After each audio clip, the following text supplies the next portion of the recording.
Hello students, I hope आप सब अच्छे होंगे और आपके एग्ज़ाम की तैयारी भी अच्छी चल रही होगी। आज हम BHDLA 137 के इम्पोर्टेंट क्वेश्चंस को इस वीडियो में डिस्कस करने वाले हैं। उम्मीद है कि आपको सब चीज़ें समझ में आएंगी। मैंने इसमें सारे इम्पोर्टेंट क्वेश्चन इंक्लूड किए हैं। आपका जो पेपर है इन्हीं के आसपास रहेगा। यही क्वेश्चन आपको एग्ज़ाम में देखने को मिलेंगे। इससे बाहर आपका एग्ज़ाम आना थोड़ा मुश्किल है। अगर एग्जामिनर के दिमाग में कुछ ज़्यादा ही खुराफात आ गई तो एक अलग बात है, अदरवाइज आपका पेपर ऐसा ही मिलने वाला है आपको। तो आपको इस पेपर को अच्छे से क्लियर करने के लिए ज़्यादा कुछ नहीं करना, सिर्फ कान में लीड लगानी है और वीडियो को ध्यान से देखना है। इसमें मैंने बहुत ईजी लैंग्वेज में सारी चीज़ें बताई हैं। चलो स्टार्ट करते हैं। अपना फर्स्ट क्वेश्चन है, संप्रेषण का अर्थ स्पष्ट करते हुए इसके मूल तत्वों पर प्रकाश डालिए। तो इसमें क्या है, क्या होता है संप्रेषण का अर्थ? कम्युनिकेशन, बातचीत करना, विचारों, भावनाओं, सूचनाओं या ज्ञान का आदान प्रदान करना। तो आसान भाषा में कहें तो जब एक व्यक्ति अपने विचारों, अपनी भावनाओं और सूचनाओं को दूसरे व्यक्ति तक शब्दों में या इशारों में, मतलब संकेतों में, या अपने हाव भाव से या लिख कर या किसी भी तरह से पहुंचाता है और दूसरा व्यक्ति समझ लेता है, तो उसे कहते हैं एक सफल संप्रेषण। तो उदाहरण के लिए शिक्षक का कक्षा में पढ़ाना, जब टीचर पढ़ाती है ना स्टूडेंट्स को, माँ का बच्चे को संकेत से कुछ बताना, जैसे हाथ से इशारा करके बुलाते हैं ना हम, गर्दन हिला के हाँ या ना बोलते हैं, किसी दोस्त को फोन पर कोई बात बताना, ये सब क्या है? संप्रेषण है। या फिर जो न्यूज़पेपर है, समाचार पत्र के माध्यम से सूचना देना, ये सभी संप्रेषण के उदाहरण है। सूचना मिलती है ना, एक व्यक्ति सूचना देता है और जो उसे पढ़ता है उसको सूचना मिल जाती है। संप्रेषण के मूल तत्व, संप्रेषण की प्रक्रिया को सही से समझने के लिए इसके मूल तत्व जानना जरूरी है। सामान्यतः संप्रेषण में 5 मुख्य मूल तत्व होते हैं। एक होता है प्रेषक, यानी कि जो उसको संदेश को भेज रहा है, जो व्यक्ति विचार, सूचनाएं, संदेश भेजता है उसको प्रेषक बोलते हैं, इंग्लिश में सेंडर बोलते हैं। उदाहरण के लिए जैसे शिक्षक हुआ, लेखक हुआ, समाचार वाचक हुआ, ये लोग क्या कर रहे होते हैं? अपनी बात को बता रहे होते हैं।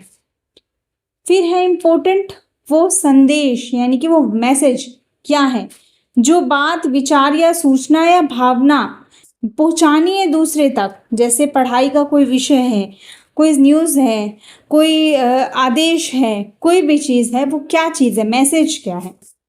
फिर है माध्यम, मतलब मीडियम या चैनल, किस जरिए भेज रहे हैं, किसके द्वारा संदेश भेजा जा रहा है। या तो ये मौखिक होगा, बोल के होगा, या लिख के होगा, या संकेतों से होगा, या कोई चित्र के द्वारा, या टेली इलेक्ट्रॉनिक माध्यम हो सकता है, किसी की चीज़ के ज़रिए तो भेजेंगे ना। तो ये सब चीज़ें होती हैं माध्यम में। फिर होता है ग्राही, यानी कि रिसीवर, जिसको संदेश मिलना होता है, जिस व्यक्ति तक संदेश पहुंचता है और जो उसे समझता है। उदाहरण, अगर टीचर पढ़ा रही है तो स्टूडेंट्स, अगर पाठक और श्रोता, सुनने वाला, ये सब। फिर है प्रतिक्रिया, फीडबैक क्या होता है? जब जो संदेश प्राप्त करता है, यानी कि ग्राही, उसे समझकर उत्तर या प्रतिक्रिया देता है तो उसे फीडबैक कहते हैं। इससे पता चलता है कि जो संप्रेषण है वो सफल हुआ है या नहीं। मतलब सफल संप्रेषण क्या है? जिसने संदेश भेजा और जिस तक भेजा, अगर उसको समझ आ गया तो वो सफल है, अगर उसे समझ नहीं आया तो वो असफल संप्रेषण हो जाता है। तो उदाहरण के रूप में जब टीचर बच्चों को पढ़ाती है तो जो स्टूडेंट्स हैं वो बीच बीच में क्वेश्चन करते हैं, है ना, या पाठक की प्रतिक्रिया देते हैं, या श्रोता की समझदारी दिखाते हैं। और अन्य सहायक तत्व है जैसे संदेश का कोडिंग, क्या है? संदेश को भाषा, संकेत, हाव भाव आदि में बदलना ताकि वह माध्यम से भेजा जा सके। और फिर संदेश को डिकोडिंग, ग्राही द्वारा संदेश का अर्थ समझना डिकोडिंग हो जाता है। शोर यानी कि नॉइस, कोई भी बाधा जो संदेश के आदान प्रदान में रुकावट उत्पन्न करे, जैसे शोरगुल हो सकता है, या फिर अगर हम इंटरनेट की बात करते हैं तो कई बार सर्वर साइड बिजी आती है ना, नेटवर्क समस्याएं हो जाती है, कई बार भाषा कठिनाई भी होती है। ये सब चीज़ें क्या कहलाती है? शोर। तो संक्षेप में समझें तो संप्रेषण वह प्रक्रिया है जिसमें एक व्यक्ति अपने विचारों, भावों को किसी माध्यम से दूसरे व्यक्ति तक पहुंचाता है। जो व्यक्ति संदेश भेजता है वो प्रेषक कहलाता है। जो एक मेन होता है उसमें जो भावनाएं या विचार जिसको संदेश बोलते हैं, दूसरा ग्राही जिस तक पहुंचाता है। और जब वह व्यक्ति उसे समझकर प्रतिक्रिया देता है तब संप्रेषण की प्रक्रिया पूर्ण होती है और इस प्रतिक्रिया को बोलते हैं फीडबैक। इसके मुख्य तत्व अभी हमने पढ़े हैं। प्रेषक होता है संदेश भेजने वाला, फिर मैसेज जो संदेश है, माध्यम जिसके जरिए भेजा जा रहा है, ग्राही जिसे प्राप्त हो रहा है, प्रतिक्रिया वो फीडबैक दे रहा है। समझ आ गया आपको? अपना अगला इंपॉर्टेंट क्वेश्चन है, लिखित भाषा के प्रकार्य को विस्तार से समझाइए। देखो, लिखित भाषा का अर्थ क्या है? वह भाषा जिसे हम कागज, किताब, पत्र, ईमेल आदि में लिखकर दूसरों तक पहुंचाते हैं। ये भाषा मौखिक भाषा की तुलना में स्थायी होती है और इसे बार बार पढ़ा जा सकता है। लिखित भाषा के प्रकार हैं। लिखित भाषा समाज में विभिन्न कार्य करती है जिसका विवरण इस प्रकार है।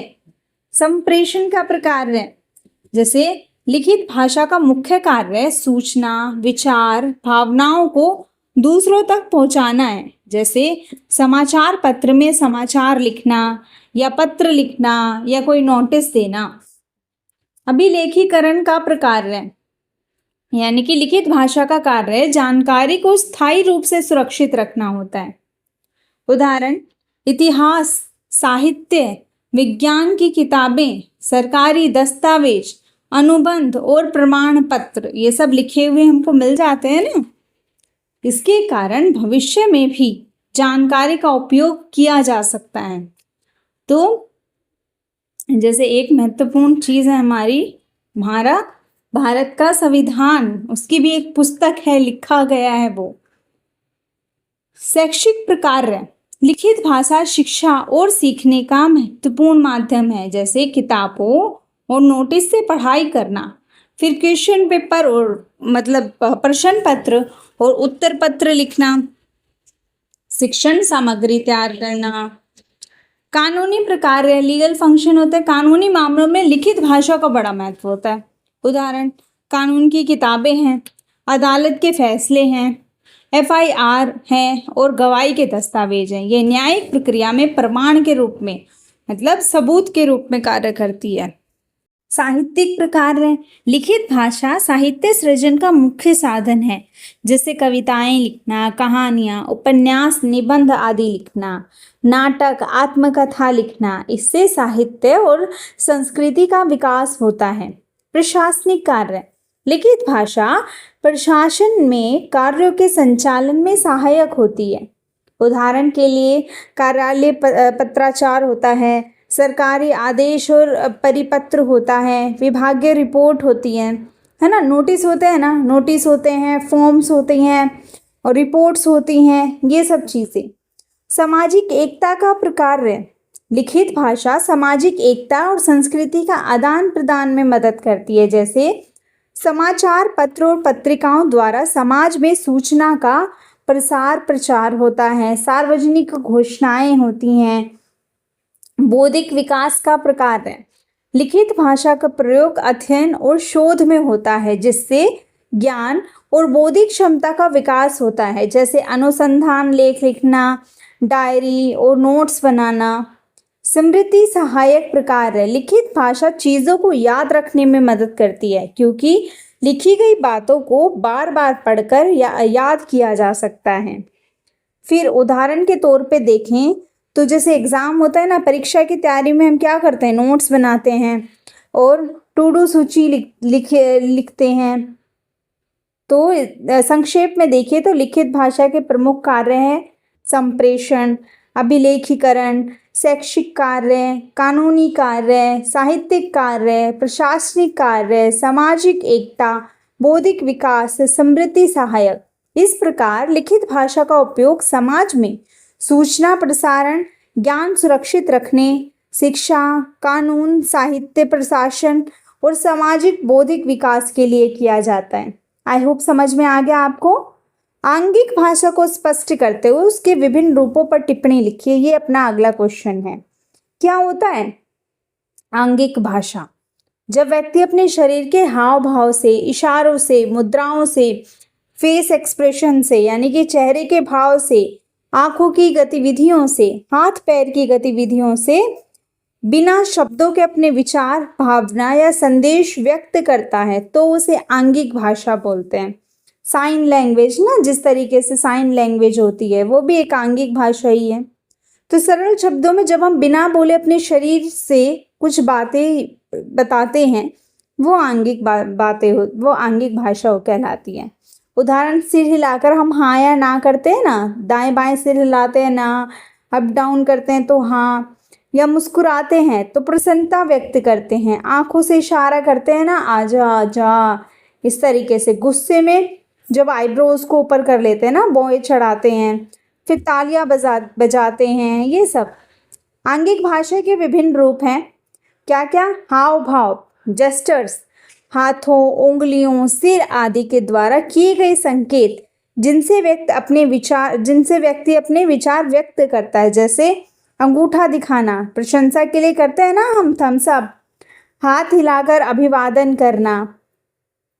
फिर चेहरे के भाव, फेशियल एक्सप्रेशन से भी चेहरे पर आने वाले भाव जो हमारे मन की स्थिति व्यक्त करते हैं। उदाहरण, हंसना यानी कि खुशी का भाव, रोना यानी कि दुख का भाव, गुस्से में चेहरा लाल होना।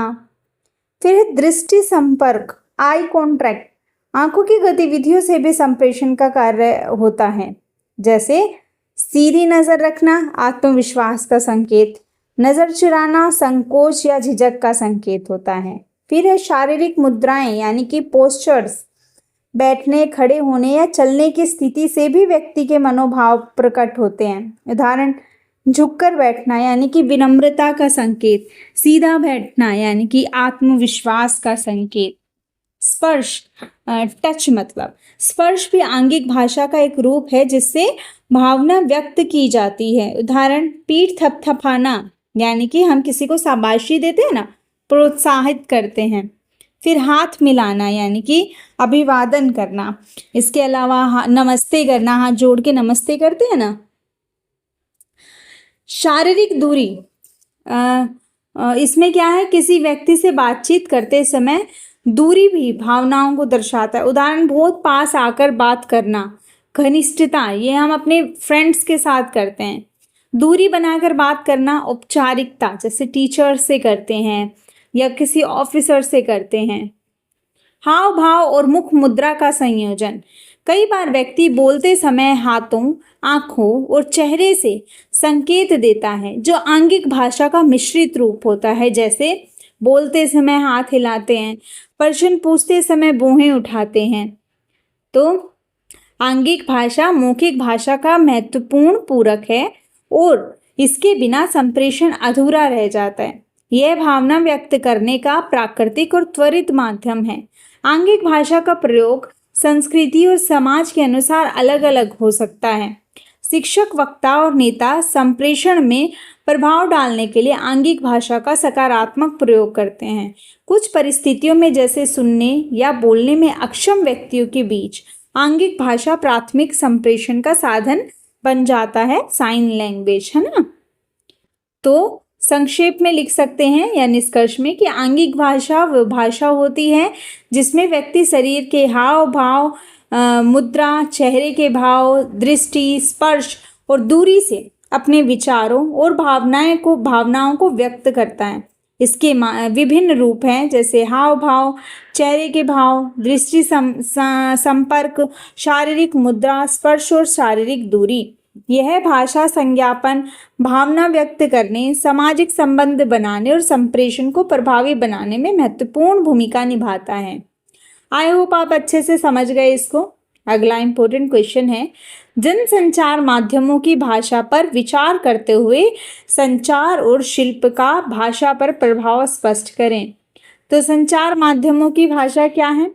वे भाषा जो बड़ी संख्या में लोगों तक एक साथ सूचना पहुंचाती है। जैसे न्यूज़पेपर होते हैं ना, एक बार में न्यूज़पेपर तो सेम ही होते हैं पर बहुत सारे जने पढ़ रहे होते हैं। फिर रेडियो, रेडियो की न्यूज़ सुन रहे होते हैं, रेडियो पे जो भी कार्यक्रम आ रहा होता है। फिर टीवी है, टेलीविज़न देख रहे होते हैं, सबका अपना अलग है, लेकिन हर चैनल पे वही चीज़ आ रही होगी जो इधर आ रही होगी। इंटरनेट के माध्यम से, सोशल मीडिया के माध्यम से। जनसंचार माध्यमों की भाषा की विशेषताएं सरल और बोधगम्य। जनसंचार माध्यमों की भाषा सरल होती है ताकि हर स्तर का व्यक्ति उसे समझ सके। संक्षिप्तता, समाचार पत्र, टीवी समाचार, रेडियो बुलेटिन आदि में भाषा संक्षिप्त और सारगर्भित होती है, मतलब आसान होती है, छोटे में लिखा होता है और उसका सार समझ में आ जाता है। आकर्षक शैली, पाठकों और श्रोताओं का ध्यान खींचने के लिए रोचक शब्दों और शीर्षकों का प्रयोग किया जाता है। तथ्यात्मकता, भाषा में तथ्यों की सटीकता और स्पष्टता होती है। जो भी मेन बात है वो एकदम सही और साफ स्पष्ट लिखे होते हैं, जो एकदम से समझ में आ जाए। तत्कालता, घटनाओं और समाचारों को तुरंत प्रभावी भाषा में प्रस्तुत किया जाता है। स्थानीयता और विविधता, माध्यमों में क्षेत्रीय भाषाओं और बोलियों का भी प्रयोग होता है ताकि स्थानीय लोग आसानी से समझ सकें। संचार और शिल्प का भाषा पर प्रभाव, संचार का भाषा पर क्या प्रभाव पड़ता है? सरल और स्पष्टता की आवश्यकता। संचार का मुख्य उद्देश्य दूसरों तक संदेश पहुंचाना है, इस कारण भाषा सरल, स्पष्ट और बोधगम्य बनती है। संक्षिप्तता, संचार में समय की कमी और ध्यान बनाए रखने के लिए भाषा में अनावश्यक शब्दों का प्रयोग नहीं किया जाता, जो मेन बात है वही बोली जाती है। नई शब्दावली का समावेशन, तकनीकी और सामाजिक परिवर्तनों के कारण भाषा में नए शब्द जुड़ते रहते हैं, जैसे इंटरनेट, लाइव, अपडेट, ट्वीट आदि शब्द जनसंचार की भाषा में आ गए हैं। सांस्कृतिक प्रभाव, संचार के माध्यम से विभिन्न भाषाओं के शब्द एक दूसरे में सम्मिलित होते हैं, जिससे भाषा समृद्ध और लचीली बनती है। शिल्प का भाषा पर प्रभाव, शिल्प का अर्थ है प्रस्तुतिकरण की शैली या तकनीक, किस तरीके से किसी चीज को प्रस्तुत किया जा रहा है, किस तकनीक द्वारा प्रस्तुत किया जा रहा है। जिसे साहित्यिकता, जनसंचार माध्यम में भाषा का शिल्प रोचक बनाने के लिए क्या करते हैं? रूपक, मुहावरे और सूक्ति आदि शब्दों का प्रयोग करते हैं। शीर्षक और उपशीर्षक का शिल्प, आकर्षक शीर्षक और उपशीर्षक के लिए संक्षिप्त, प्रभावी और संवेदनशील भाषा का प्रयोग किया जाता है ताकि पढ़ते ही जो श्रोता जो भी उसको पढ़ना चाहता है वो पढ़ते ही एक बार में उसका मन कर जाए कि हाँ मैं पढ़ूं। कहानीपन, भाषा में कहानी जैसा शिल्प अपनाया जाता है जिससे पाठक और दर्शक उससे जुड़े रहें। फिर क्या होता है, थोड़ा सा मन करता है पढ़ने का एक कहानी के रूप में कि क्या हुआ होगा, थोड़ी सी एक्साइटमेंट बन जाती है।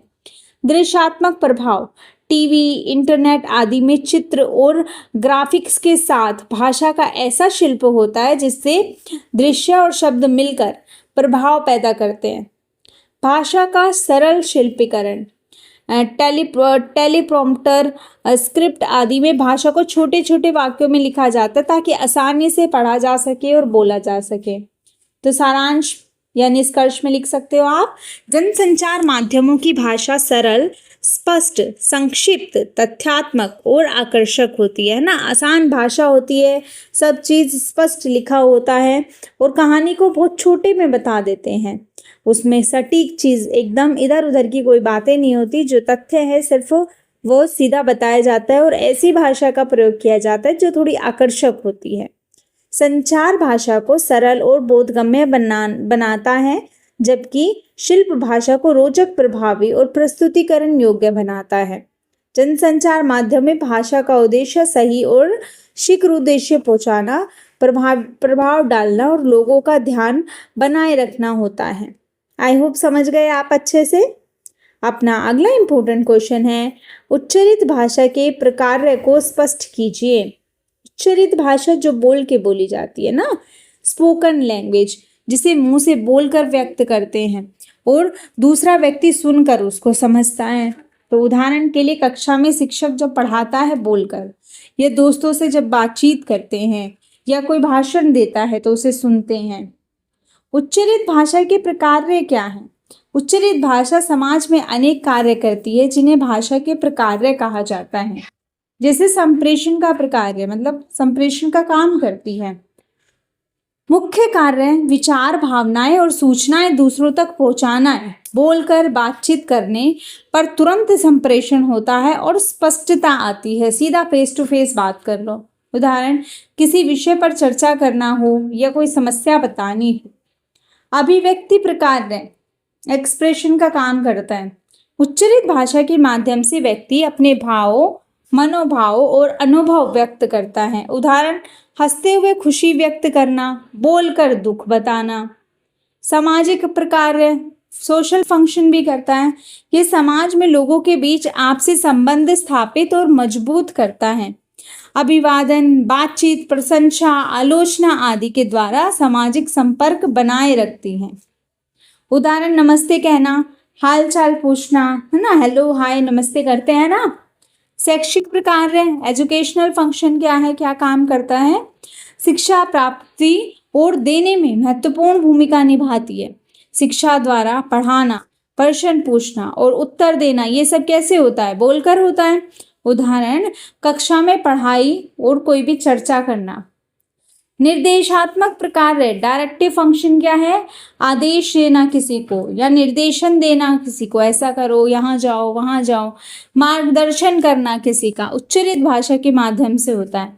उदाहरण के तौर पे माता पिता का बच्चों को समझाना, ऑफिस में कोई आदेश देना ना, ऑर्डर देना। मनोरंजन का प्रकार है एंटरटेनमेंट फंक्शन क्या है?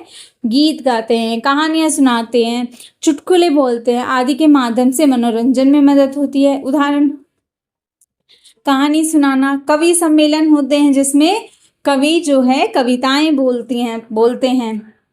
बौद्धिक विकास का प्रकार है ना, इंटेलेक्चुअल डेवलपमेंट फंक्शन चर्चाओं और वाद विवाद के माध्यम से बौद्धिक क्षमता का विकास करती है। उदाहरण, वाद विवाद प्रतियोगिता में भाग लेते हैं ना, तो कैसे बोलते हैं, वो फिर उससे दूसरे विषय पे उसका कटाक्ष करते हैं, फिर उसका विरोध करते हैं।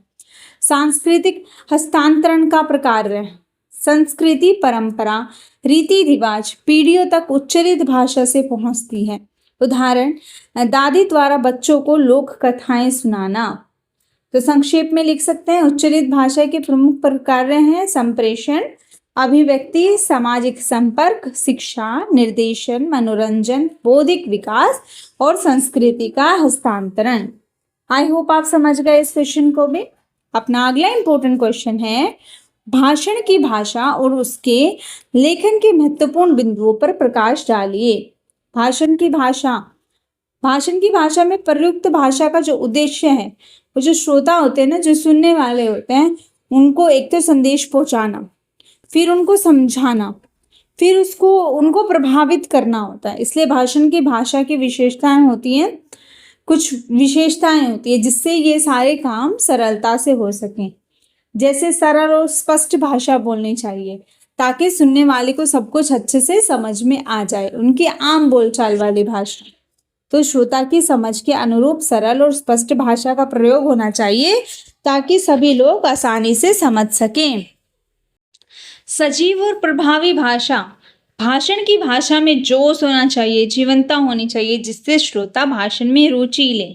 अगर हम बस जाके खड़े होके बस बोलने लग जाएंगे तो मजा नहीं आता सुनने में भी। अगर वो एक्साइटेड होके बोल रहा है ना, जोश से बोलेगा तो सुनने में भी अच्छा लगेगा, अदरवाइज नींद आने लग जाएगी। संवादात्मकता, भाषण में कभी कभी श्रोताओं से प्रश्न पूछकर या संबोधित करके संवाद की भावना लानी चाहिए, जिससे क्या होता है, फिर लोग उनको सुनते हैं अच्छे से। प्रेरक भाषा, भाषण की भाषा श्रोताओं को प्रेरित करने वाली होनी चाहिए ताकि वह उनके व्यवहार में बदलाव ला सकें। उदाहरणों और सूक्तियों का प्रयोग, भाषण में छोटे छोटे उदाहरण, कहावतें और प्रेरक सूक्तियां भाषा को प्रभावी बनाती हैं। भावात्मक भाषा होनी चाहिए, शब्दों में भावना होनी चाहिए ताकि श्रोताओं के हृदय को स्पर्श कर सकें। संक्षिप्तता, भाषण की भाषा में अनावश्यक बातें ना बोलकर संक्षिप्त और विषय से जुड़ी सीधी सीधी बातें बोल दो फटाफट। ध्वनि और उच्चारण पर ध्यान, शब्दों का उच्चारण स्पष्ट होना चाहिए। ध्वनि का जो उतार चढ़ाव है, मतलब जिस तरीके से जिस एक्सप्रेशन से वो बोलना चाहिए वो उचित होना चाहिए। भाषण लेखन के महत्वपूर्ण बिंदु। भाषण लिखते समय निम्न बिंदुओं का ध्यान देना चाहिए। एक तो विषय की स्पष्टता, भाषण का विषय स्पष्ट और केंद्रित होना चाहिए ताकि भाषण भटकने ना पाए। श्रोताओं का ध्यान, भाषण श्रोताओं की आयु, शिक्षा, भाषा और रुचि के अनुसार होना चाहिए। ऐसा ना हो छोटे बच्चों के लिए भाषण है और उसमें इतने भारी भारी शब्द भर दिए जाएं कि उनको समझ ही ना आए, है ना। उद्देश्य का निर्धारण, भाषण का उद्देश्य क्या है, जैसे जानकारी देना है या कि लोगों को प्रेरित करना है किसी चीज के लिए या कोई बात को समझाना है, इससे पहले स्पष्ट कर लें। भाषण की रूपरेखा कैसी होनी चाहिए। भाषण को 3 भागों में बांटना चाहिए। एक तो सबसे पहले उसका प्रारंभ यानी कि इंट्रोडक्शन, अभिवादन, विषय का परिचय और श्रोताओं से संपर्क, जिसमें हम अपने बारे में बताते हैं, विषय के बारे में बताते हैं और लोगों से कनेक्ट करने की कोशिश करते हैं। मुख्य भाग, उसकी बॉडी, मतलब विषय के मुख्य तर्क, उदाहरण, तथ्य, तर्क, सारी बातें जो उस विषय से रिलेटेड है। फिर उसका कंक्लूजन करेंगे, समापन, जैसे हम हर क्वेश्चन को भी ऐसे ही लिखते हैं ना, विषय का सारांश, प्रेरक संदेश और धन्यवाद कह के ऐसे हम क्वेश्चन लिखते हैं। पहले इंट्रो लिखते हैं, फिर मेन जो पूछा गया है वो चीजें लिखते हैं, लास्ट में कंक्लूजन लिखते हैं। सेम उसी तरीके से भाषा और शैली, भाषण में सरल, सजीव, प्रेरक और भावनात्मक भाषा का प्रयोग करें। कठिन शब्दों से बचें, कहीं पता चले इतने भारी भारी शब्द बोल दिए सुनने वालों को समझ ही नहीं आ रहे। उदाहरण और आंकड़े, उचित स्थान पर उदाहरण, आंकड़े और घटनाओं को जोड़ें ताकि भाषण सशक्त और विश्वसनीय बन सके, लोगों को लगे कि हाँ भाई जानकारी है बंदे को। उद्धरण और सुक्तियां, उचित स्थान पर उद्धरण और प्रेरक सुक्तियों का प्रयोग भाषण की प्रभावशीलता बढ़ाता है, मतलब उसका प्रभाव बढ़ाता है। प्रश्नोत्तर और संबोधन, भाषण में श्रोताओं से कुछ बीच बीच में ऐसे प्रश्न पूछ लेने चाहिए ताकि वो आपसे जुड़े रहें, कनेक्ट रहें। क्या आप जानते हैं ऐसा होता है, इस तरीके की भाषा प्रयोग करते हैं या फिर आपने सुना है, ये भी हो सकता है। इस तरीके से बोलते हैं ना, तो इससे क्या होता है, वो उनको भी लगता है अरे क्या बताने वाले हैं, इस तरीके से। समय सीमा, भाषण ज़्यादा लंबा नहीं होना चाहिए, है ना, कम ही होना चाहिए, इतना भी नहीं कि बंदा बोर ही हो जाए, ताकि श्रोताओं का ध्यान भी बना रहे और हमारी बात भी पहुंच जाए। अभ्यास, भाषण देने से पहले उसका अभ्यास कर लेना चाहिए ताकि बोलते समय आत्मविश्वास बना रहे, बीच बीच में हम अटके ना चीज़ों को लेके। तो संक्षेप में देखें तो भाषण की भाषा आसान होनी चाहिए, स्पष्ट होनी चाहिए, सजीव, प्रेरक और भावनात्मक होनी चाहिए। भाषण लेखन में विषय, उसका उद्देश्य, श्रोताओं की प्रकृति, तर्क, उदाहरण, शैली और समय सीमा, सब चीज़ों का ध्यान रखना चाहिए। भाषण में आकर्षक शुरुआत होनी चाहिए उसकी, ताकि जो श्रोता है वो आपसे जुड़ सके। सशक्त मुख्य भाग होना चाहिए, प्रभावी समापन से उसका प्रभाव होना चाहिए और बीच बीच में हमको क्या करना है, मुहावरे, लोकोक्तियाँ, इस तरीके की चीज़ें बोलते रहना है, श्रोताओं से सवाल जवाब करते रहना है ताकि पूरे भाषण के दौरान जो श्रोताएं हैं वो हमसे कनेक्ट रह सके। आ गई बात समझ में? चलते हैं अपने अगले इंपॉर्टेंट क्वेश्चन की तरफ, वो है मुद्रित माध्यमों की भाषा पर विचार कीजिए। मुद्रित माध्यम का अर्थ, मुद्रित माध्यम वे माध्यम है जिसमें सूचनाएं, विचार और समाचार कागज पर छपकर लोगों तक पहुंचते हैं। उदाहरण के लिए समाचार पत्र होते हैं ना, न्यूज़पेपर होते हैं, मैगजीन्स होती हैं यानी कि पत्रिकाएं होती हैं, बुक्स होती हैं यानी कि पुस्तिकाएं और ब्रोशर, किताबें, है ना, पोस्टर होते हैं, विज्ञापन होते हैं आदि। मुद्रित माध्यमों की भाषा की विशेषताएं, मुद्रित माध्यमों की भाषा का उद्देश्य होता है लोगों तक जानकारी, समाचार, विचार और साहित्य को सटीकता से पहुंचाना। इसलिए इसकी भाषा की कुछ प्रमुख विशेषताएं होती है। एक तो स्पष्टता और सटीकता, है ना, क्लियरिटी एंड एक्यूरेसी। मुद्रित माध्यमों की भाषा स्पष्ट और बोधगम्य होती है। समाचार और लेखों में तथ्यात्मक सटीकता होती है ताकि पाठकों को सही जानकारी मिल सके। फिर है सरलता, सिंप्लिसिटी। भाषा सरल होती है ताकि हर वर्ग का पाठक आसानी से समझ सके। जटिल शब्दों और वाक्यों का प्रयोग कम किया जाता है। संक्षिप्तता मतलब सीमित स्थान में अधिक जानकारी देने के लिए भाषा में संक्षिप्तता होनी चाहिए, यानी कि बड़ी बड़ी बातों को कम शब्दों में लिखना आना चाहिए। विशेषकर समाचारों में छोटे वाक्यों का प्रयोग होता है। औपचारिक, फॉर्मल टोन, यानी कि मुद्रित माध्यमों में भाषा औपचारिक होती है ताकि विश्वसनीयता बनी रहे। व्यक्तिगत और अनौपचारिक भाषा का प्रयोग कम होता है। तथ्यात्मकता, फैक्चुअल नेचर। मुद्रित माध्यमों की भाषा में तर्क और तथ्यों को प्राथमिकता दी जाती है। समाचार लेखों में अनुमान और व्यक्तिगत राय की जगह प्रमाणिक तथ्यों को रखा जाता है। आकर्षक और शीर्षक और उपशीर्षक। पाठक का ध्यान खींचने के लिए आकर्षक शीर्षक और उपशीर्षक का प्रयोग करना चाहिए। समाचार पत्रों में शीर्षक छोटे, प्रभावी और विषय से जुड़े होते हैं। उद्देश्य आधारित भाषा सूचना देना, विचार प्रस्तुत करना, जागरूक करना, मनोरंजन करना, आलोचना करना, सभी उद्देश्यों के अनुसार भाषा का चयन किया जाता है। भाषा में विविधता। मुद्रित माध्यमों में विभिन्न विधाओं, समाचार, संपादकीय लेख, फीचर, विज्ञापन, कहानी के अनुसार भाषा में परिवर्तन होता है। उदाहरण, समाचार लेखों में तथ्यात्मक और संक्षिप्त भाषा होती है। संपादकीय में विश्लेषणात्मक भाषा होती है। कहानियों और साहित्य में भावनात्मक और कलात्मक भाषा का प्रयोग करते हैं ना। हर चीज़ में क्या होता है, भाषा भी एक कला है। हर चीज़ में भाषा को अलग अलग तरीके से प्रस्तुत किया जाता है। समाज और संस्कृति से जुड़ाव। मुद्रित माध्यमों की भाषा में क्षेत्रीय शब्द, कहावतें और मुहावरे भी प्रयुक्त होते हैं ताकि पाठकों को अपनापन महसूस हो उसमें। फिर है प्रभावी संप्रेषण। मुद्रित माध्यमों की भाषा का उद्देश्य पाठक तक सूचना प्रभावी ढंग से पहुंचाना होता है। इसके लिए भाषा में तत्कालिकता और सजीवता का भाव रखा जाता है।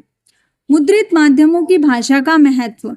यह समाज को जानकारी, शिक्षा और जागरूकता प्रदान करने का सशक्त माध्यम है। ये लोकतांत्रिक और सुदृढ़ करने में मदद करती है।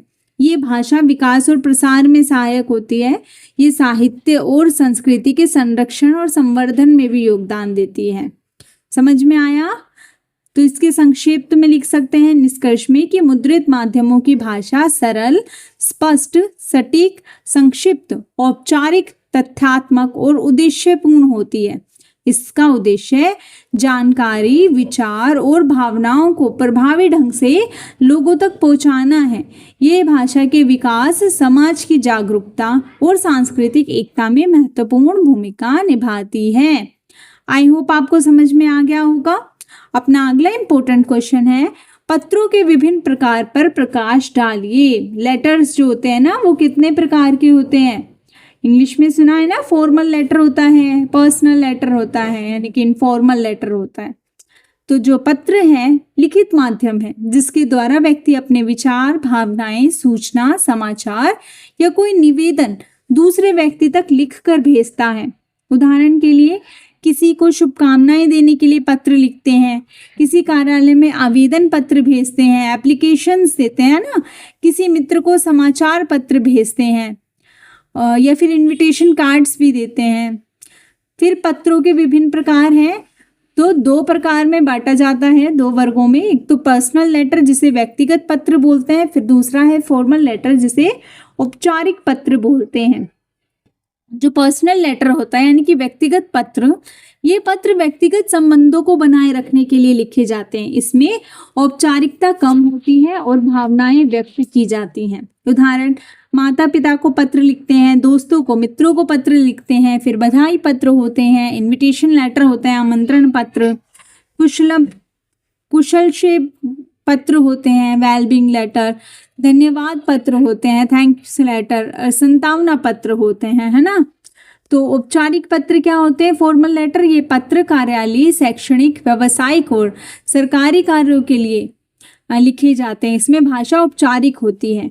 औपचारिक पत्र के अंतर्गत प्रमुख प्रकार होते हैं। एक है व्यवसायिक पत्र, जिसमें व्यवसाय से संबंधित पत्र होते हैं, जैसे माल की खरीद विक्रय हेतु पत्र, बिल भेजने हेतु पत्र, भुगतान की मांग हेतु पत्र होते हैं। फिर सरकारी पत्र होते हैं, सरकारी विभागों में समाचार हेतु होते हैं। छुट्टी के लिए आवेदन पत्र होता है, प्रमाण पत्र के लिए आवेदन होता है, सूचना प्राप्त करने के हेतु पत्र होता है। फिर संपादक को पत्र होता है ना, लेटर टू एडिटर बहुत आया है अपना, है ना, इंग्लिश में और हिंदी में बहुत आते थे ना, संपादक को पत्र लिखो। समाचार पत्र पत्रिकाओं के संपादक को जन समस्या सुझाव या विचार व्यक्त करने के लिए पत्र। शिकायत पत्र होता है, किसी सेवा में कोई कमी हो, खराब वस्तु की सूचना देनी हो, सार्वजनिक समस्याओं आदि पर शिकायत दर्ज करने हेतु होता है। आवेदन पत्र होता है, एप्लीकेशन लेटर होता है ना, नौकरी हेतु, स्थानांतरण हेतु, छात्रवृत्ति हेतु आवेदन देने के लिए पत्र होते हैं ये। अन्य आधार पर पत्रों के प्रकार होते हैं, प्रयोजन के आधार पर होते हैं, जैसे आमंत्रण पत्र, सूचना पत्र, आदेश पत्र, निवेदन पत्र, सुझाव पत्र। फिर भाषा के आधार पर देखें तो हिंदी पत्र, अंग्रेजी पत्र, क्षेत्रीय भाषाओं में पत्र। तो सारांश में लिख सकते हैं, पत्र मुख्यतः दो प्रकार के होते हैं। एक तो पर्सनल होता है यानी कि व्यक्तिगत पत्र, दूसरा होता है अनौपचारिक यानी कि फॉर्मल लेटर। व्यक्तिगत पत्र संबंध बनाए रखने हेतु होता है, और जो औपचारिक पत्र होते हैं वो कार्यालय, व्यवसाय, सरकारी व सामाजिक उद्देश्य से होते हैं। पत्र सामाजिक संबंध मजबूत करते हैं, सूचनाओं के आदान प्रदान में सहायक होते हैं और कार्यालय तथा व्यवसायिक कार्यों में सुविधा प्रदान करते हैं। आई होप समझ आ गया आपको। अपना अगला इंपॉर्टेंट क्वेश्चन है, श्रव्य और दृश्य माध्यमों की भाषा के अंतर को बताइए। श्रव्य कौन सी भाषा होती है और दृश्य कौन सी? श्रव्य जिसको सुनने वाली, और दृश्य जो देख कर समझते हैं। देखो, श्रव्य माध्यम की भाषा का अर्थ है वे माध्यम जिसमें सूचनाएं क्या है, सुनकर प्राप्त होती हैं। उदाहरण, रेडियो से सुनते हैं, पॉडकास्ट सुनते हैं, ऑडियो पुस्तकें भी आती हैं। इसकी विशेषताएं हैं कि सरल स्पष्ट उच्चारण होता है ताकि सुनने में आसानी हो। स्वर और ध्वनि का उतार चढ़ाव पे ध्यान दिया जाता है, भावनाओं और महत्व को दर्शाने के लिए कि दुख में बोला जा रहा है, खुशी में बोल रहे हैं, गुस्से में बोल रहे हैं। संक्षिप्तता, सुनने वाला लंबे वाक्यों को भूल सकता है, इसलिए छोटे वाक्यों का प्रयोग होना चाहिए। दोहराव, महत्वपूर्ण बातों को दोहराया जाता है ताकि श्रोता याद रख सके। सजीवता और भावनात्मकता, सुनने में रुचि बनाए रखने के लिए। और दृश्यात्मक माध्यम वो में क्या होता है जिसमें सूचना देखकर प्राप्त की जाती है। उदाहरण, कोई चित्र है, पोस्टर है, चार्ट है, विज्ञापन है, कोई चलचित्र है जिसमें लिखित टेक्स्ट, टेलीविजन के चित्रात्मक भाग हो सकते हैं। इस भाषा की विशेषता है दृश्य पर आधारित, चित्रों, रंगों और आकृतियों के साथ भाषा का प्रयोग होता है। कम शब्दों में अधिक अर्थ। पोस्टर और स्लाइड्स में संक्षिप्त लेकिन अर्थपूर्ण भाषा का प्रयोग होता है। आकर्षक फ़ॉन्ट और रंग, ध्यान आकर्षित करने के लिए इन चीज़ों का प्रयोग करते हैं। फ़ॉन्ट अच्छे इस्तेमाल करते, कलरफुल होना चाहिए। शीर्षकों और उपशीर्षकों का प्रयोग तत्कालिक जानकारी देने के लिए। चिन्हों और प्रतीकों का प्रयोग अर्थ स्पष्ट करने के लिए होता है। श्रव्य और दृश्य माध्यमों की भाषा में अंतर क्या है? तो देखो, जो सूचना प्राप्ति का जो तरीका है, श्रव्य वाले में सुनकर होता है और दृश्य माध्यम में देखकर होता है। भाषा का प्रकार, श्रव्य वाले में मौखिक और स्वर आधारित है, दृश्य वाले में लिखित और चित्रात्मक होता है।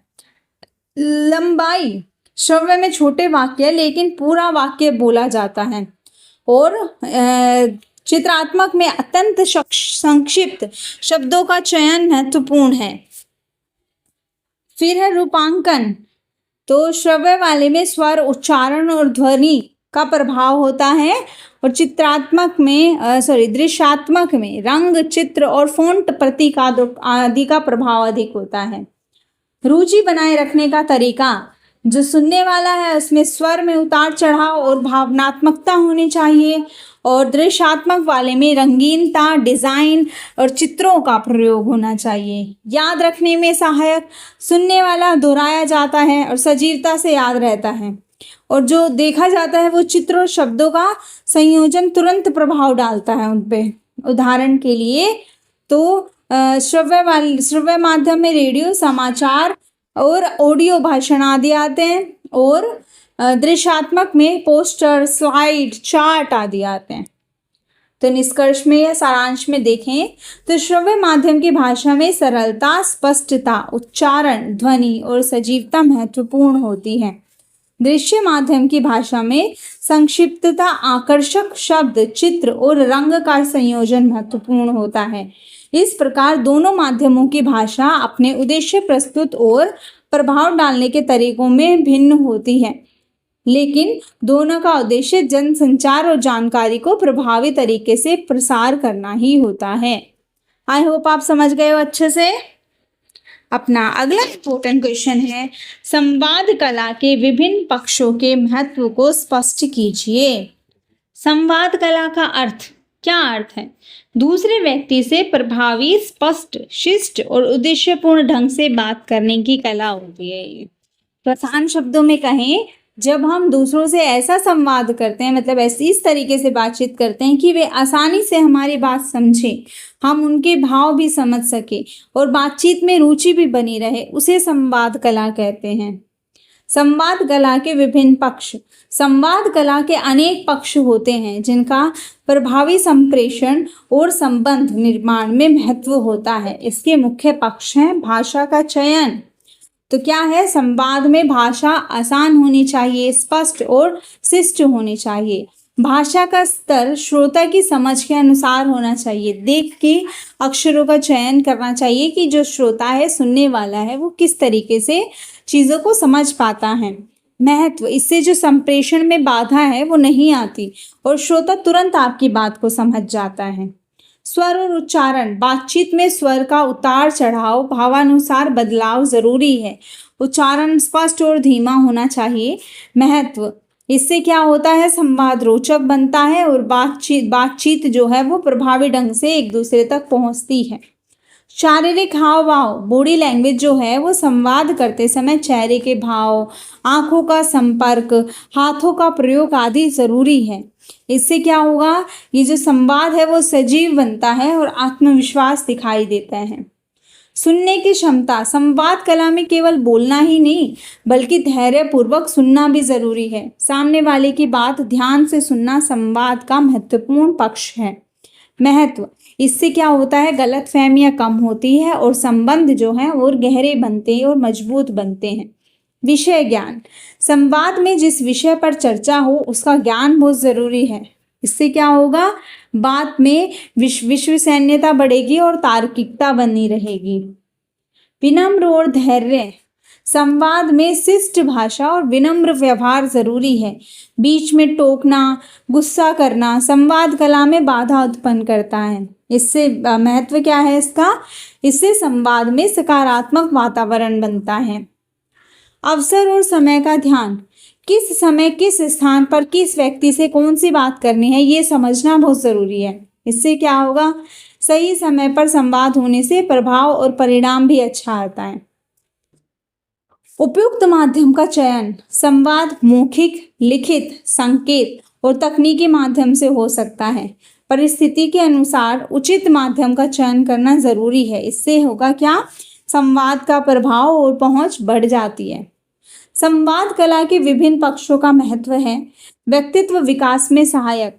प्रभावी संवाद आत्मविश्वास बढ़ाता है, संबंधों को सुदृढ़ बनाता है। अच्छे संवाद से पारिवारिक, सामाजिक और कार्यालय संबंध बेहतर होते हैं। समस्याओं का समाधान। संवाद से गलतफहमियों को दूर कर समस्याओं का समाधान निकाला जा सकता है। नेतृत्व क्षमता में वृद्धि। संवाद कला से नेतृत्व कौशल विकसित होता है। शिक्षा और पेशे में सहायक। शिक्षण, प्रबंधन, चिकित्सा, पत्रकारिता जैसे क्षेत्रों में संवाद कला अत्यंत महत्वपूर्ण है। सांस्कृतिक और सामाजिक समन्वय। संवाद के माध्यम से विचारों और संस्कृति का आदान प्रदान होता है। सजग नागरिक बनने में मदद। संवाद कला व्यक्ति को सामाजिक और लोकतांत्रिक प्रक्रिया में सक्रिय भागीदारी हेतु प्रेरित करती है। तो संक्षिप्त में लिख सकते हैं कि संवाद कला के विभिन्न पक्ष हैं, जैसे भाषा, स्वर, हाव भाव, सुनने की क्षमता, विषय ज्ञान, विनम्रता, समय का ध्यान और माध्यम का चयन व्यक्ति को प्रभावी संप्रेषक बनाते हैं, व्यक्तित्व विकास में सहायक होते हैं, सामाजिक और पेशेवर जीवन में सफलता प्रदान करते हैं और लोकतांत्रिक समाज के निर्माण में योगदान देते हैं। आई होप आपको समझ में आ गया होगा अच्छे से। अपना अगला आवश्यक इम्पोर्टेंट क्वेश्चन है, सृजनात्मक लेखन की भाषा के महत्व को विस्तार से समझाइए। तो क्या है सृजनात्मक लेखन? सृजनात्मक लेखन वो लेखन है जिसमें लेखक अपनी कल्पना, अपनी भावनाएं, विचार और जो उनके अनुभव है उनको सुंदर और प्रभावी और रोचक भाषा में व्यक्त करते हैं। जैसे कविताएं होती हैं, कहानियां होती हैं, उपन्यास होते हैं, नाटक होते हैं, आत्मकथा होते हैं, यात्रा वृतांत होते हैं। इनको पढ़ने में मजा आता है ना। सृजनात्मक लेखन में भाषा का महत्व क्यों जरूरी है? सृजनात्मक लेखन में विचार और भावनाओं को व्यक्त करने का एकमात्र माध्यम भाषा ही होती है। भाषा सृजनात्मक लेखन में भावों की गहराई, कल्पनाओं की ऊंचाई और विचारों की स्पष्टता को पाठकों तक पहुंचाती है। लेखन में भाषा का प्रयोग ही उसे कलात्मक, सजीव और आकर्षक बनाता है। सृजनात्मक लेखन में भाषा के महत्व के पक्ष: भावनाओं की अभिव्यक्ति। सृजनात्मक लेखन में लेखक अपने भाव, संवेदनाएं और अनुभव व्यक्त करता है। भाषा जितनी भावपूर्ण होगी, पाठक उतना अधिक जुड़ पाएगा। उदाहरण के लिए, आंसू शब्द दुख व्यक्त करता है, पर अंधेरों पर मुस्कान लिए आंसू संवेदनाओं को और गहराई से व्यक्त करता है। कल्पनाओं को साकार करना। लेखक की कल्पनाओं को पाठक तक पहुंचाने के लिए भाषा ही माध्यम होती है। तो भाषा कल्पना को चित्रों के रूप में पाठक के मन में सजीव कर देती है।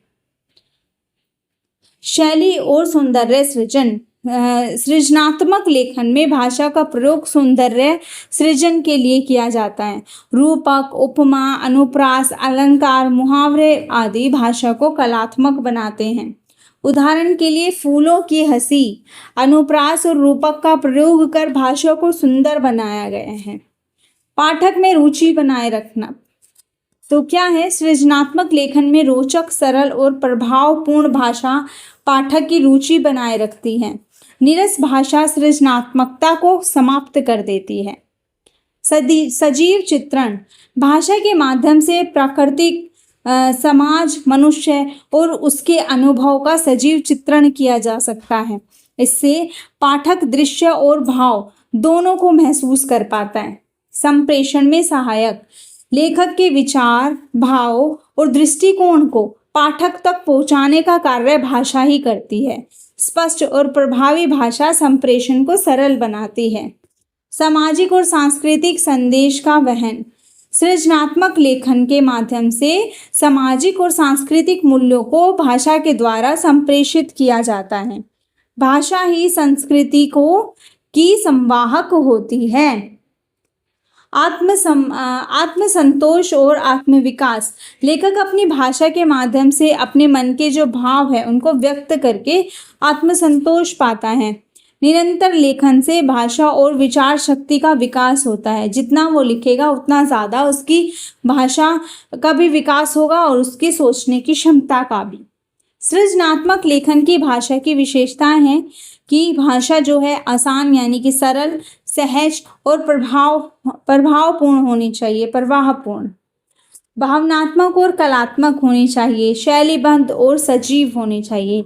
अलंकारों, मुहावरों और रूपकों का प्रयोग सुंदरता से होना चाहिए। चित्रात्मक और संवेदनशीलता बनी रहनी चाहिए। विषय और पाठक वर्ग के अनुरूप सब चीज़ें होनी चाहिए। तो सारांश में लिखेंगे कि सृजनात्मक लेखन में भाषा महत्वपूर्ण भूमिका निभाती है, क्योंकि इसके माध्यम से लेखक अपने विचार, भावनाएं और कल्पनाएं कलात्मक, सजीव और प्रभावी रूप से व्यक्त करता है। भाषा लेखन को रोचक, संप्रेषणीय और कलात्मक बनाकर पाठक से जोड़ती है और लेखन को अर्थपूर्ण, सांस्कृतिक और सामाजिक संदेश वाहक बनाती है। आई होप आप लोग इसको अच्छे से समझ गए हैं। अपने अगले इंपॉर्टेंट क्वेश्चन की तरफ चलते हैं, वो है वाद विवाद और वार्तालाप की भाषा में अंतर क्या है। देखो, वाद विवाद का अर्थ होता है किसी विषय पर दो पक्षों द्वारा तर्कों सहित अपने विचार प्रस्तुत करना। यहाँ एक पक्ष जो होता है वो किसी विषय के पक्ष में होता है और जो दूसरा पक्ष होता है वो उसी विषय के विपक्ष में बात करता है। उदाहरण के लिए, मोबाइल बच्चों के लिए लाभकारी है या हानिकारक। एक व्यक्ति लाभकारी है उस बारे में बोलेगा, दूसरा हानिकारक है उस बारे में बोलेगा। वाद विवाद की भाषा की विशेषताएं: तर्कपूर्ण और तथ्यात्मक, तर्कों, उदाहरणों और आंकड़ों से विषयों को प्रमाणित करना। आक्रामकता नहीं, आत्मविश्वास, भाषा में आत्मविश्वास, दृढ़ता और विनम्रता होनी चाहिए।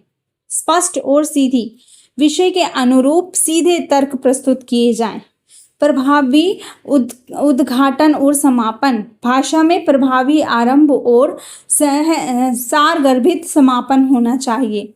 औपचारिक भाषा, सम्मानजनक और शिष्ट भाषा का प्रयोग होना चाहिए। भावनाओं का अपेक्षा तर्क को प्राथमिकता, भावनात्मक अपील के साथ तर्क को महत्व दिया जाता है।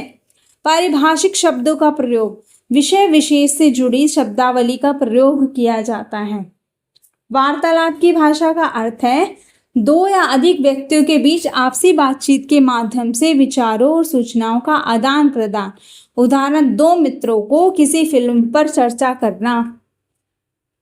वार्तालाप की भाषा की विशेषताएं: सहज और सरल भाषा, भाषा में कोई औपचारिकता नहीं होती, बोलचाल की भाषा प्रयोग होती है। दोनों पक्षों की सक्रिय भागीदारी, दोनों जो हैं पक्ष प्रश्न पूछते हैं, उत्तर देते हैं एक दूसरे से। भावनात्मक और मित्रवत, मतलब हाव भाव और मुस्कान के साथ भाषा में भावनात्मकता रहती है। संवेदनात्मक शैली, सवाल जवाब, सुझाव, सहमति, सब कुछ सहजता से व्यक्त होता है इसमें, क्योंकि नॉर्मल बातचीत जैसे हम करते हैं। संवादात्मक शैली, सवाल जवाब, सुझाव, असहमति, सब कुछ सहजता से व्यक्त होता है। विनम्रता और लचीलेपन की भाषा, वार्तालाप में विनम्र और सहज भाषा का प्रयोग होता है। लघु वाक्यों का प्रयोग, लंबे तर्कों की बजाय छोटे छोटे वाक्य प्रयोग होते हैं। अनौपचारिकता, वार्तालाप में औपचारिकता कम होती है। वाद विवाद और वार्तालाप की भाषा में अंतर क्या है। उद्देश्य, जो वाद विवाद होता है वो तर्क प्रस्तुत कर पक्ष या विपक्ष में अपनी बात कहता है। वार्तालाप में विचारों और सूचनाओं का आदान प्रदान हो जाता है। ऐसे प्रकार, वाद विवाद में औपचारिक और संगठित होता है और बातचीत में अनौपचारिक और सहज बातें करते हैं। नॉर्मल शैली जो होती है वाद विवाद में वो तर्क प्रधान होती है, तर्क पे बातें होती हैं, सशक्त और स्पष्ट बात। और आम बोलचाल वाली में संवादात्मक प्रश्नोत्तरी शैली होती है। भाषा का प्रयोग, पक्ष विपक्ष वाले में तर्क, उदाहरण, आंकड़ों का प्रयोग करते हैं और आम बोलचाल वाले में बोलचाल की सरल भाषा का प्रयोग होता है। भावनाओं की भूमिका, वाद विवाद वाले में भावनाओं से अधिक तर्क महत्वपूर्ण होता है और भाषा शैली में भावनाओं और विचार दोनों का महत्व होता है। शब्दावली, वाद विवाद में विषय आधारित परिभाषिक शब्दों का प्रयोग होता है और बोलचाल वाले में आम भाषा में सामान्य बोलचाल के शब्दों का प्रयोग होता है। संरचना, वाद विवाद उद्घाटन, तर्क और समापन स्पष्ट रूप में होते हैं और आम बोलचाल वाली में बिना किसी विशेष संरचना के सहजता से चलता है। सारांश में लिखेंगे कि वाद विवाद की भाषा औपचारिक, तर्कपूर्ण, सशक्त और विषय केंद्रित होती है। वार्तालाप की भाषा अनौपचारिक, सरल, संवादात्मक और सहज होती है। वाद विवाद में तर्कों और विषयों की गहराई को प्रस्तुत करने पर ध्यान होता है, जबकि वार्तालाप में विचारों और भावनाओं का विनिमय सरलता से होता है। आई होप आप समझ गए होंगे अच्छे से। अगला इंपॉर्टेंट क्वेश्चन है, व्यक्तिक लेखन से अभिप्राय क्या है, स्पष्ट करें और उनकी विभिन्न विधाओं पर संक्षेप में प्रकाश डालें। तो देखो, व्यक्तिक लेखन से अभिप्राय है कि जब व्यक्ति अपने विचारों, अनुभवों, भावनाओं, इच्छाओं और निजी घटनाओं को लिखित रूप में व्यक्त करता है तो उसे व्यक्तिक लेखन कहा जाता है। तो ये लेखन किसी विशेष व्यक्ति के लिए या अपने आत्मसंतोष और स्मरण के लिए किया जा सकता है। इसमें क्या है, व्यक्ति अपने खुद लिख रहा है, व्यक्ति अपने विचार लिख रहा है, अपने अनुभव, अपनी भावनाएं, एक्सपीरियंस, जो उसकी इच्छा है, जो जो घटनाएं उसके साथ घटी, वो सब चीज़ें वो खुद से लिख रहा है। जैसे क्या होता है, बायोग्राफी होती है ना, क्या होता है, जैसे आत्मकथा होती है, तो इसमें भावनात्मक, व्यक्तित्व और व्यक्तिगत दृष्टिकोण दिखाई देता है। व्यक्तिगत लेखन की विशेषताएं हैं भावनात्मक। इसमें लेखक की भावनाएं स्पष्ट रूप से झलकती है। स्वतंत्रता, लेखक अपनी भाषा, शैली और विषय का चयन खुद करता है। स्व अभिव्यक्ति का माध्यम, लेखक अपनी बातें और भावनाएं दूसरों तक पहुंचाता है। सरलता और आत्मीयता, इसमें भाषा सरल और आत्मीय होती है। सजग और दृष्टिकोण, लेखक घटनाओं और अनुभवों का सूक्ष्म विश्लेषण करता है। व्यक्तिगत लेखन की विभिन्न विधाएं हैं, जैसे डायरी। हाँ, डायरी लिखते हैं ना हम, अपनी रोज की दैनिक गतिविधियां उसमें लिखते हैं। व्यक्ति प्रतिदिन की घटनाओं, अनुभव और भावनाओं को डायरी में लिखते हैं। उदाहरण, महात्मा गांधी की दक्षिण अफ्रीका में सत्याग्रह की घटनाएं। आत्मकथा, ऑटोबायोग्राफी, जिसमें जो मैंने अभी एग्जाम्पल दिया ही था आपको, जिसमें मेरी कहानी महादेव वर्मा ने लिखी हुई है ना, अपनी जीवन के सारे एक्सपीरियंस लिखता है व्यक्ति खुद। पत्र लेखन, व्यक्तिगत अनुभव, विचार और समाचार दूसरों तक पत्र के माध्यम से भेजना। उदाहरण के रूप में पंडित जवाहरलाल नेहरू की इंदिरा गांधी को जो पत्र लिखे गए थे। स्मृति लेखन, लेखक अपने जीवन की किसी विशेष घटना या कालखंड से जुड़ी स्मृतियों का वर्णन करता है। उदाहरण के लिए मेरा बचपन। यात्रा वृतांत होते हैं, जब व्यक्ति यात्रा करता है उस दौरान वो जो जो चीज़ें देखता है, जो जो घटनाएं उसके साथ घटित होती हैं, जो जो संस्कृति, रीति रिवाज वगैरह देखता है, वो सब कुछ वो लिखता है। तो उदाहरण के लिए राहुल सांकृत्यान की यात्राएं। व्यक्तिगत निबंध, लेखक किसी विषय पर अपने निजी दृष्टिकोण और अनुभव के आधार पर लेखन करता है। उदाहरण, अध्यापक कैसा हो। व्यक्तिगत टिप्पणियां, लेखक किसी पुस्तक, घटना, व्यक्ति या विचार पर अपनी व्यक्तिगत राय लिखता है। तो संक्षिप्त में लिख सकते हैं कि व्यक्तिगत लेखन का उद्देश्य लेखक की भावनाओं, विचारों और अनुभवों को दूसरों तक पहुंचाना और स्वयं के लिए स्मरण रखना होता है। इसमें डायरी लेखन, आत्मकथा, पत्र लेखन, स्मृति लेखन, यात्रा वृतांत, व्यक्तिगत निबंध और टिप्पणियां प्रमुख विधाएं हैं। व्यक्तिगत लेखन व्यक्ति के भाव, संवेदनशीलता, दृष्टिकोण और भाषा कौशल के विकास में सहायक होता है। आई होप आपको ये अच्छे से समझ में आ गया, जिसमें व्यक्ति खुद सारी चीज़ों को लिखता है, दूसरों तक पहुंचाता है, भाषा भी खुद चूज करता है और जो जो घटनाएं होती हैं वो सब चीज़ भी उसकी खुद के अनुभव होते हैं इसके अंदर। अगले इंपॉर्टेंट क्वेश्चन है, कार्यालय लेखन में भाषा के महत्व को स्पष्ट कीजिए। कार्यालय लेखन यानी कि ऑफिस राइटिंग, कार्यालय में किए जाने वाले आधिकारिक पत्राचार, प्रतिवेदन, नोटिस, सूचना, आदेश, विज्ञापन, अधिसूचना आदि का लेखन। इसका उद्देश्य कार्यालय के कार्यों को व्यवस्थित ढंग से संचालित करना और संचार को स्पष्ट व प्रभावी बनाना है। कार्यालय लेखन में भाषा का महत्व। कार्यालयों में किसी लिखित आदेश, सूचनाओं और पत्राचार पर आधारित होते हैं। यदि भाषा स्पष्ट और सटीक न हो तो गलतफहमी और कार्य में बाधा आ सकती है। भाषा ही कार्यालय में कार्य प्रणाली को व्यवस्थित और प्रभावी बनाती है। कार्यालय लेखन में भाषा का महत्व क्या है? संप्रेषण में स्पष्टता। कार्यालय भाषा स्पष्ट और सरल होने से सूचना आसानी से समझ में आती है। इससे भ्रम की स्थिति नहीं बनती और कार्य समय पर पूरा हो जाता है, वरना कंफ्यूजन बना रहेगा, काम भी नहीं होएगा। संक्षिप्तता। कार्यालय भाषा संक्षिप्त होती है ताकि कम समय में अधिक जानकारी दी जा सके। अनावश्यक शब्दों का प्रयोग नहीं करते ताकि कोई बाधा उत्पन्न न हो। तथ्यात्मक और सटीकता। कार्यालय भाषा में तथ्य और आंकड़े सटीक होने चाहिए। गलत जानकारी देने से कार्यालय कार्यों में गड़बड़ी हो सकती है। अनौपचारिकता। कार्यालय लेखन में भाषा अनौपचारिक होती है जिससे कार्यों में अनुशासन बना रहता है। शिष्ट और मर्यादित भाषा का प्रयोग कार्यालय संस्कृति को सुदृढ़ बनाता है। कार्य कुशलता में वृद्धि। स्पष्ट भाषा से कर्मचारी कार्यों को सही ढंग से समझकर पूरा कर पाते हैं। कार्य में समय और संसाधनों की भी बचत होती है। उत्तरदायित्व का निर्धारण। कार्यालय में किसी कार्य के लिए कौन उत्तरदायी है, ये भाषा के माध्यम से ही स्पष्ट होता है। आदेश पत्र, निर्देश पत्र आदि में स्पष्ट भाषा से उत्तरदायित्व तय होते हैं कि कौन क्या काम करेगा, कौन क्या काम करेगा। दस्तावेजीकरण में सहायक। कार्यालय में किसी और निर्णय भाषा के रूप में लिखित होते हैं। क्या होता है, कार्यालय में कार्य और जो निर्णय होते हैं वो लिखित होते हैं। भविष्य में साक्ष्य के रूप में भी इसका प्रयोग होता है, इसलिए भाषा का सटीक होना बहुत जरूरी है। आंतरिक और बाह्य संचार में सहायक। कार्यालय भाषा का प्रयोग आंतरिक कर्मचारियों और बाह्य संस्थाओं के साथ संचार में किया जाता है। इससे कार्यालय की छवि और विश्वसनीयता बनी रहती है। तो इसके सारांश में या निष्कर्ष में लिख सकते हैं कि कार्यालय भाषा लेखन में भाषा का महत्व अत्यधिक होता है, क्योंकि इसके माध्यम से कार्यालय सूचनाएं, आदेश और निर्देश प्रभावी ढंग से संप्रेषित होते हैं। भाषा की स्पष्टता, संक्षिप्तता, सटीकता और औपचारिक कार्यालय के कार्य संचालन, कार्य क्षमता, उत्तरदायित्व और अनुशासन बनाए रखने में सहायक होते हैं। एक प्रभावी भाषा कार्यालय में समय और संसाधनों की बचत कर कार्य को व्यवस्थित बनाती है।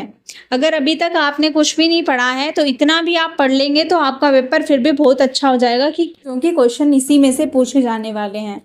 वीडियो अच्छी लगी हो तो चैनल को लाइक, शेयर और सब्सक्राइब कर दें। साथ में बेल आइकन पर भी प्रेस करें ताकि आने वाले वीडियो की नोटिफिकेशन आपको मिलती रहे।